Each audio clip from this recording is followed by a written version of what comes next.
2026-এ আমার সবচেয়ে বড় রেজলিউশন হচ্ছে পড়াশোনার পাশাপাশি নিজেকে খুশি রাখা আর আলসামি ছেড়ে অনেক বেশি বেশি কন্টেন্ট ক্রিয়েট করা। যেমন ভাবা তেমন কাজ।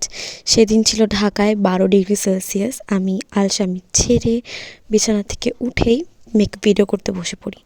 আর আমার মন ভালো করার সবচেয়ে ভালো উপায় হচ্ছে মেকআপ করা।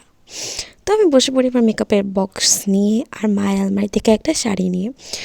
তো যেভাবে রোজ আমরা মেকআপ করি, ফার্স্টেই আমি একটা বেস ক্রিয়েট করি ময়শ্চারাইজার আর প্রাইমার দিয়ে, তারপর ফাউন্ডেশন, তারপর সামান্য কনসিলার চোখে আর চোখের নিচে দিয়ে একটা ব্রাশ দিয়ে ভালো মতো ব্লেন্ড করে নিই।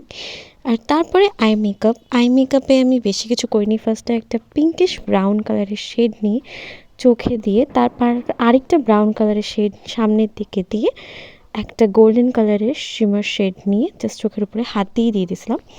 নিচেও একটু আইশ্যাডো দিয়ে, পরের চোখেও ঠিক সেমভাবে প্রথমে ব্রাউন আইশ্যাডো দিয়ে তারপর শিমার শেড দিয়ে নিয়েছিলাম। তারপর হচ্ছে কন্ট্রোরিং। আমি সবসময় পাউডার কন্ট্রোরটা ইউজ করি বেশি। তারপর ব্লাশ, ভরে ভরে ব্লাশ। তারপর দিয়ে দিতে হবে আমাদের চোখে কাজল। ইদানিং আই এম অবসেসড উইথ কাজল। প্রথমে ছিলাম আইলাইনার, এখন আমার কাজল খুবই ভালো লাগে। তো প্রথমে কাজলটা চোখের নিচে দিয়ে ওই কাজলটা আইলাইনারের মতো করে উপর দিকেও আবার দিয়ে দিতে হবে, দুই চোখে সেমভাবে একটু মোটা করে।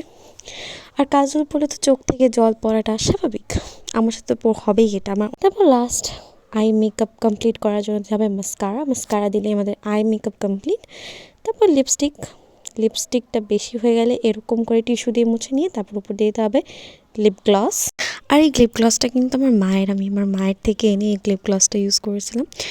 আর লিপ গ্লস দেওয়ার পরেই একটা কানের দুল, তারপর টিপ পরে ছিলাম। আর আমার চুলগুলো ন্যাচারালি কার্ল হয়েছিল, তাই আমি চুলে আলাদা করে কিছু করিনি।